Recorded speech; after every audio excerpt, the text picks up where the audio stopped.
Magandang araw mga kabi. For today's video, mag-aabang lang tayo ng kalapate at semi-final lap na ng kalapate natin. So, bali tigisang kalapate kami ni Sir SBH. So, yung sa atin, yung kapares nga nun, nung white feather natin, si Baliling. So, bali yung panglaban natin, black checkered. So, yung kasama natin, white feather naman yung panglaban niya. So, abang-abang lang tayo. Sana makauwi yung kalapate natin at mag-clock. Para kahit pa paano may record yung mga kalapate natin na nag-clock. So semi-final lap na ng South Derby Race 2024. So sana mag-clock yung mga kalapate natin at good luck sa lahat ng mga nag-aabang at nagre-race ngayon sa South Derby Race. At yung iba, simula na nga ng training para sa summer race. So tayo pagkatapos na itong South neto, summer race na rin yung sasabakan natin. So okay naman yung mga kalapate natin dito na pang summer. Ito lang yung mukhang hindi okay kasi medyo bata pa. So hindi medyo bata, talagang bata pa yung kalapati natin. So ito naman yung mga pang summer natin. So medyo okay naman na kahit na galing sa sakit, no. So nagpapahinga na sila ngayon. So ito, lagi nakikipag-away. Mukhang magulang na to si Borgawan.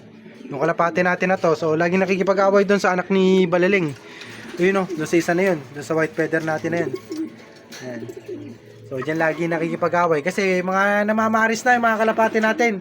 So yun din mga kabi, namamaris na. So nakikipag-away na. So dati may mga kaparis to. Ang problema nga lang mga kabi, bali nagkasakit nga sila, parang nakalimot sila ng kapares. Ito dati, yung Baliling natin na yan. Ayan, yung Baliling the second. Bali anak neto. Yun yung kapares, yung white feather na yun. Yun, yung nasa dulo na yun. So ngayon, hindi na sila magkapares.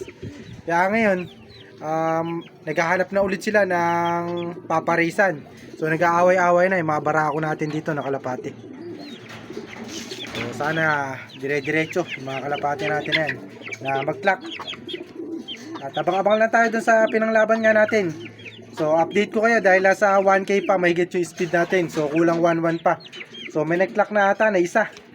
So kaya nag-aabang na tayo ng kalapati natin kasi baka mag-clock na rin yung ibon natin. Malay nyo naman Ayun. So abang-abang lang tayo mga kabi. So maganda naman yung panahon dito So medyo maulap lang at parang uulan doon sa gawin na yan. Ay, makapal yung ulap. So pero so far mga kabi, maganda naman yung panahon dito. So sana makauwi yung dalawang inaabangan natin kasi yung dalawang inaabangan natin, yung white feather nga saka black checkered. So sana mag-clock nga sila at para may record tayo sa mga kalapati natin. Sana mag-clock yung kalapati natin parehas. So bali nasa 1K pa mahigit yung speed nila parehas. Ayun maganda yung panahon dito kahit na medyo malakas yung hangin at mukhang makapal yung ulap. Ayun meron isang kalapati. So hindi sa atin. Pero titingnan natin.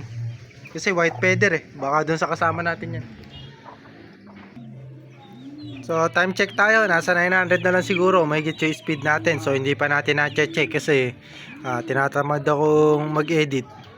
Dire-diretso yung video na to. So medyo dumilim dito. Mas dumilim pa kanina. Ayan yung panahon.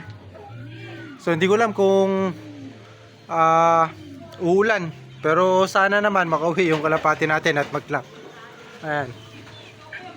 Medyo maganda pa naman yung panahon kahit pa paano. Medyo malakas lang yung hangin, mahihirapan yung ibon natin. Pero sana makauwi pa rin at mag-clock. So yun nga, update na lang ulit tayo mamaya.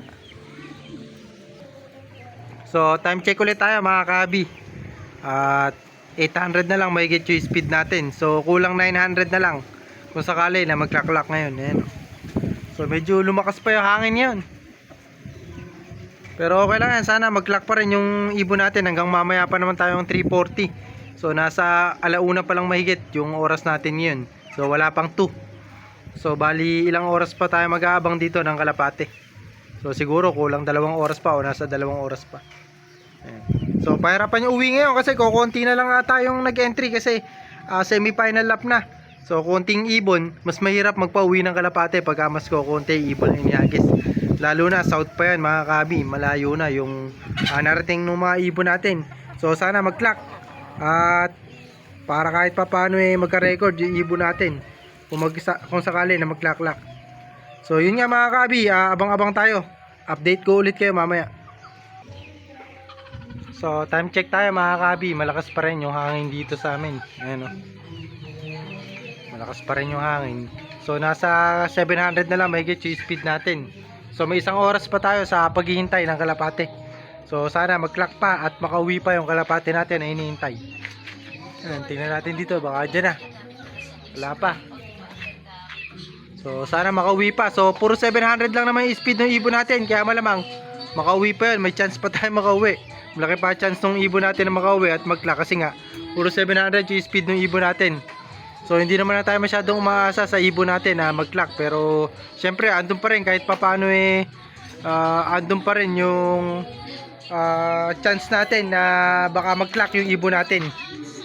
Ayan. So, abang-abang lang tayo mga kabi. At sayang din kung hindi mag-clock-clock yung ibon natin. Para may record sana yung ibon natin. Ayan. So, habang nag-aabang tayo ng kalapate, update muna tayo dito sa anak nung choco natin. Titingnan natin kung gano'n nakalaki. So, parang 4 days old ata to o 5 days old na. So, baka pwede nang lagyan ng sing-sing to. So, check natin. So, kung hindi pa, baka bukas pa natin lagyan yan.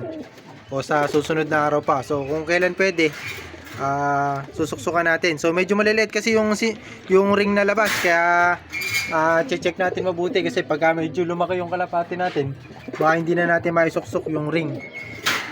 So, magpapakain na tayo ng kalapati. At saktong-sakto, pagka nagpakain siguro tayo ng kalapati, diretso makakauwi na yung isa natin na kalapati kung sakali. So, mahirap kasi yung buhay ng mga kalapati. So, hindi natin alam, abang tayo na abang, hindi natin alam kung nasa na yung kalapati natin o kung makakauwi pa o kung ano na nangyari sa kalapati natin.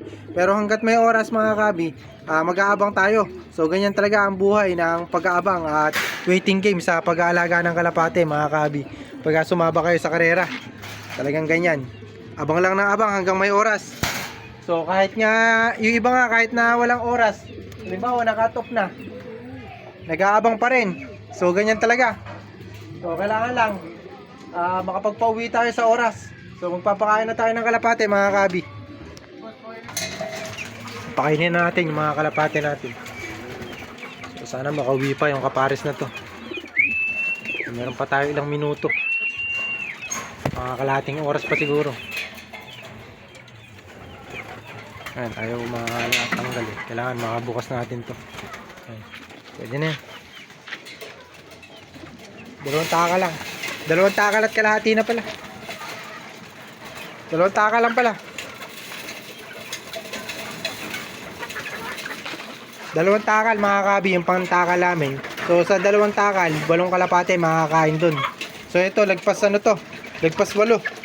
So 10 ito mga kabi, dapat 2 kalahati yung pakain natin dito. Pero galing kasi sa sakit to, kaya ang ginagawa natin mga kabi, konti lang yung pinakain natin hanggang sa maka-fully recovered na yung mga kalapati natin.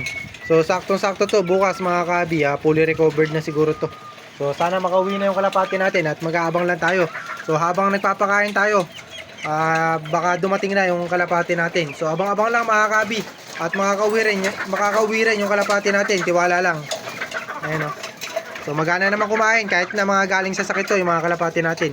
So sana patuloy na kayo recovery nila kasi malapit na yung summer race. So yun nga mga kabi, abang-abang lang tayo. At habang nagpapakain tayo, titingin-tingin na rin tayo sa bubong. Baka nasa bubong na yung kalapati natin.